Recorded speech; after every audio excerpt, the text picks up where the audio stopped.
Kita lanjutkan ke nomor 3. Ini model-modelnya agak banyak ya.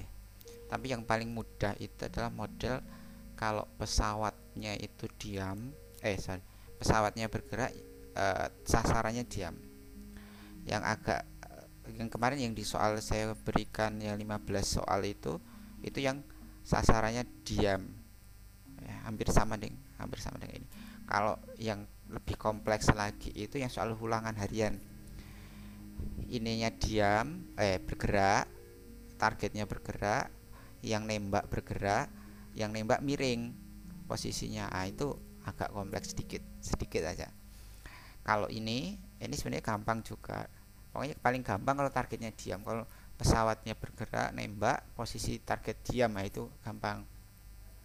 Itu sering keluar seperti itu. Nah, ini sekarang saya berikan soal yang targetnya juga bergerak, gitu.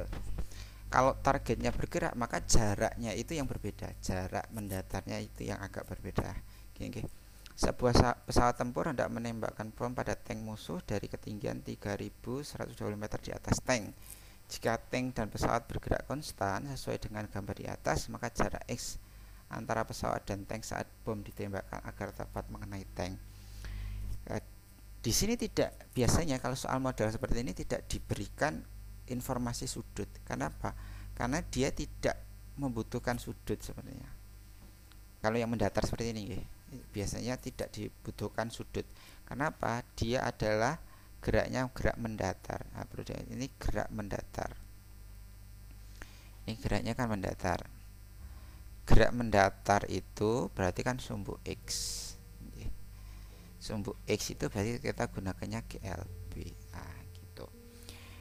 Kalau gerak mendatar berarti tidak ada gerak sumbu Y. Gerak sumbu Y itu tidak ada, maka VY-nya 0. V0Y-nya juga 0 karena dia tidak punya komponen gerak sumbu Y. Gitu. Kita mulai dari yang sederhana dulu ya. Kita mulai ini diam. Kalau target tank ini diam, kita mulai dari diam dulu. Diam, ini yang bergerak, gitu.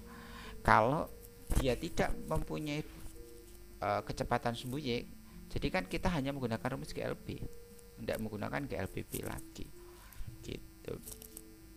Berarti kalau ini jatuh, dia jadinya apa? Jatuhnya jatuh bebas dia jadinya. Kok bisa? Padahal dia ditembakkan dengan kecepatan. Iya, dia ditembakkan dengan kecepatan, tapi kecepatan mendatar, bukan kecepatan ke bawah, gitu. Sedangkan gerak vertikal itu kan dibagi tiga. Gerak vertikalnya dibagi tiga: gerak jatuh bebas, gerak vertikal ke atas, gerak vertikal ke bawah. Semua atau ketiga gerak ini harus punya gerak komponen gerak sumbu Y atau komponen gerak sumbu vertikal. Jadi kalau pesawatnya geraknya lurus mendatar, ya berarti dia tidak punya kecepatan sumbu vertikal. Karena dia tidak punya sumbu vertikal, berarti dia V-nya 0. Baik itu VY, baik itu V0Y, 0 semua. Maka kalau kita untuk mau mencari jarak, ya tetap kita mencari T dulu, sama. Kalau kita mau mencari ketinggian juga kita mencari T dulu. Tapi ini lebih gampang, maka kita gunakan rumus yang berapa? Terserah nggih, mau pakai rumus yang mana. Yang jelas rumus yang kita gunakan yang ada T-nya. Kan ada dua jenis ya. Ada dua, yang rumus kedua itu yang ada T-nya juga. V T kuadrat sama dengan V0 kuadrat. Oh, ini tidak ada, sorry. Ini adanya pakai H ding. Yang rumus pertama, formula pertama itu VT sama dengan V0 min GT. Ya, rumus ketiga itu H sama dengan V0 kalikan T min setengah GT kuadrat. Gitu. Nah, berarti kita kemungkinan bisa menggunakan rumus pertama dan rumus ketiga karena kita mau mencari T. Jadi diingat kalau ditanyakan jarak sama ketinggian, soal-soal model seperti ini dicari T-nya dulu, waktunya dulu. Karena ini jaraknya mendatar, berarti kita balik ya, sama kayak tadi di soal nomor 2. Kalau kita mencari T pakai GLB tidak bisa, ya kita berarti mencari T pakai GLBB. Berarti ini kita menggunakan yang GLBB. Tapi lebih mudah karena tidak mempunyai VY, tidak punya final Y. Berarti ini 0, saya ganti warna dulu, ganti warna. Nah, berarti kan ini 0, ini 0, ini 0, ini 0, ini 0. Yang tidak punya kecepatan awal itu disebut GJB, ya kan, namanya gerak jatuh bebas. Maka ini disebut gerak jatuh bebas ke bawah. Dia ada venolnya? Tidak ada, venolnya ke kanan ke kiri mendatar, tapi tidak ke atas ke bawah. Jadi yang dimaksud gerak vertikal ke bawah ada venolnya itu ada venol sumbu Y.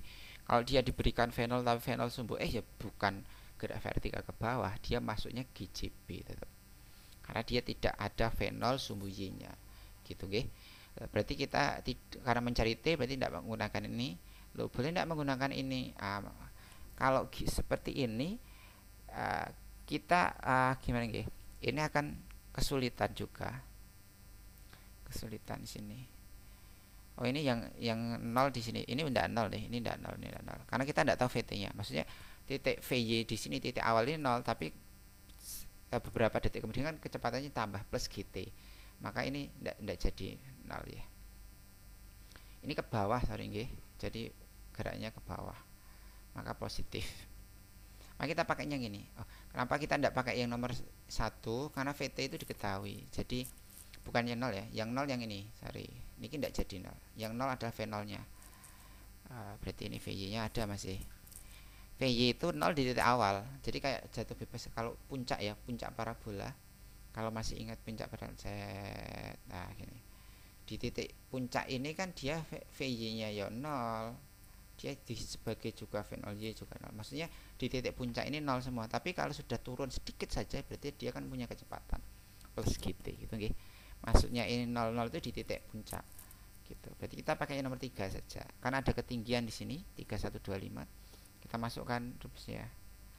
Atau gini, untuk soal jenis ini rumus T-nya langsung aja. Kita H kan sama dengan setengah GT kuadrat. 2-nya pindah ke sana kan jadi 2H sama dengan GT kuadrat. T kuadrat sama dengan 2H per G. Berarti nyari T itu sama dengan akar 2H per G. Ini rumus baku. Kalian menghafalkan rumus ini juga tidak apa-apa. Ini rumus baku saat digunakan geraknya penembak itu mendatar. Sama kalau soal yang kemarin di soal gini. Misal soal yang melewati parit, ada mobil melaju ke sana melewati parit, kan kecepatannya mendatar, dia kan gini pasti. Nah ini juga cari T-nya dulu. T-nya langsung aja akar 2H per G gitu. Ini adalah waktu yang dibutuhkan untuk gerak parabola tapi sumbernya itu geraknya mendatar, sumbu X atau tidak punya sumbu Y. Kalau kita aplikasikan di soal ulangan kemarin itu tidak boleh ini. Kenapa? Karena dia kalau soal ulangan kan pesawatnya miring. Saat pesawat miring berarti dia punya komponen sumbu Y, juga komponen punya sumbu X. Maka VY-nya atau V0 Y-nya tidak 0 lagi. Maka bukan lagi gerak jatuh bebas. Maka dia gerak vertikal ke bawah. Nanti nyari T-nya berarti dipakai nomor 3. Kalau memang mau mencari T sama-sama menggunakan nomor 3, tapi nanti caranya pemfaktoran karena V0-nya tidak 0 gitu ya. Jadi kalau soalnya mendatar seperti ini, gerak pesawatnya mendatar atau mobil melewati parit, selokan, terus dia geraknya mendatar, maka nyari T-nya akar 2H per G. Ini rumus baku gitu. Nah kita cari T-nya dulu. Kita saja. T berarti akar 2 dikali 3125 per 10. Kalau dikali 2 itu 10 1 5 26 per 10 coret. Maka T-nya adalah akar dari 625 di akar dah 25.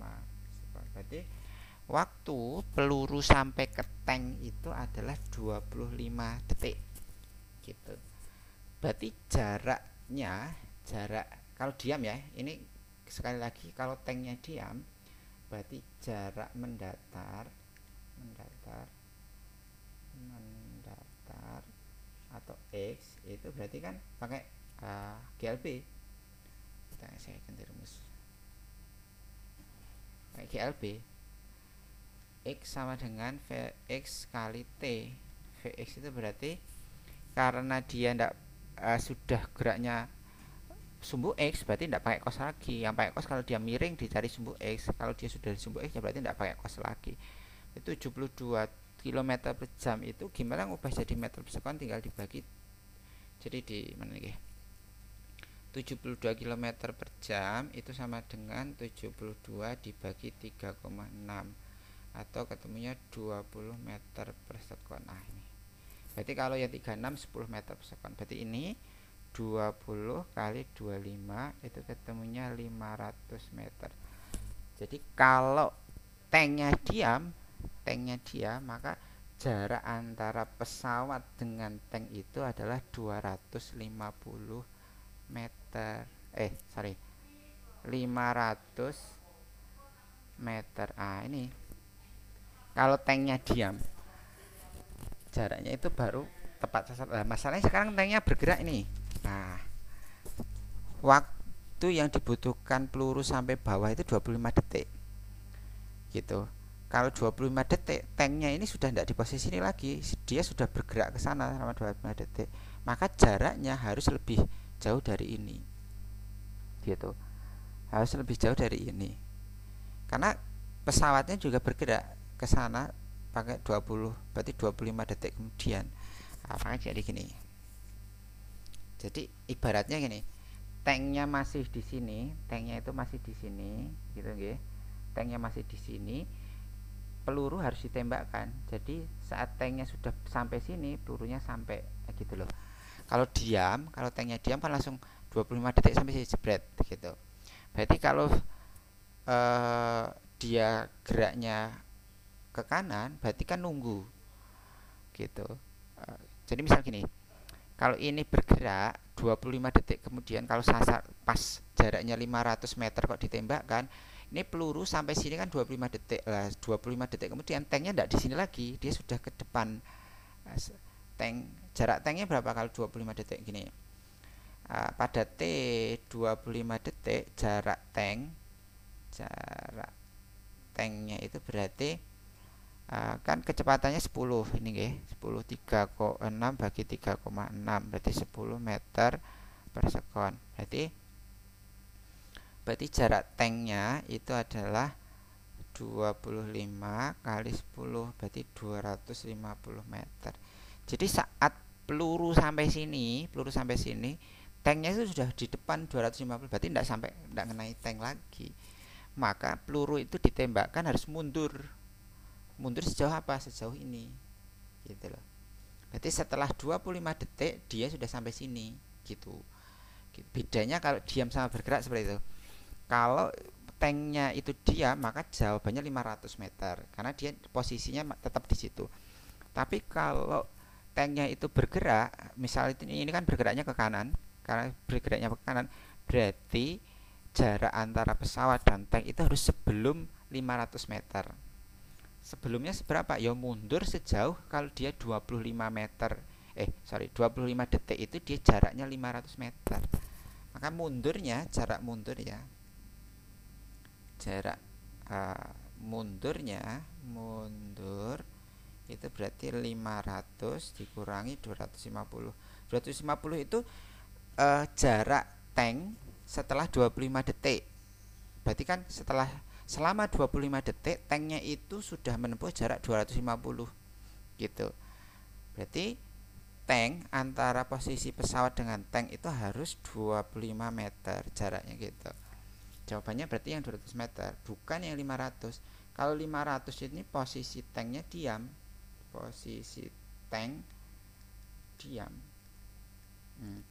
Kalau ini geraknya searah berarti dikurangi, berarti yang ini. Tapi kalau tanknya berlawanan arah berarti pakai yang 750. Ini kalau posisi tank berlawanan arah. Kok bisa? Gini, kalau berlawanan arah, saya kasih ilustrasi nggih. Screen black mawon. Saya ilustrasikan. Jadi kalau ini pesawatnya mendatar dulu. Jadi kalau pesawatnya mendatar kan geraknya ke sana tadi 20 meter per sekon. Jadi kalau ditembakkan itu seret. Ditembakkan itu dia jatuhnya jarak mendatarnya 500 meter. Jadi jarak antara pesawat dengan saat ditembakkan pertama kali dengan tanknya itu harus 500 meter. Ini kalau diam. Kalau diam maka diancang-ancang, oh jaraknya 500 meter saya tembakkan. Nah, gitu. Pas 500 meter baru ditembakkan. Tapi kalau tanknya bergerak kan gini. Bergeraknya searah, bergerak searah, target ya. Targetnya bergerak searah. Berarti kan pesawatnya ke sana. Sorry. Mana? Aduh, hilang.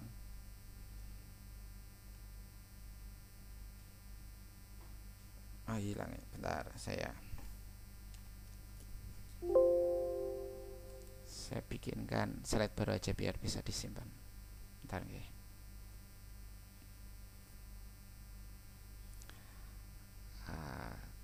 Tadi sampai sini.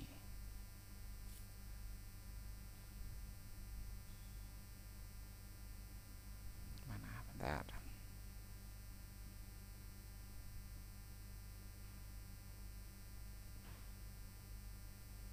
Nggak mau.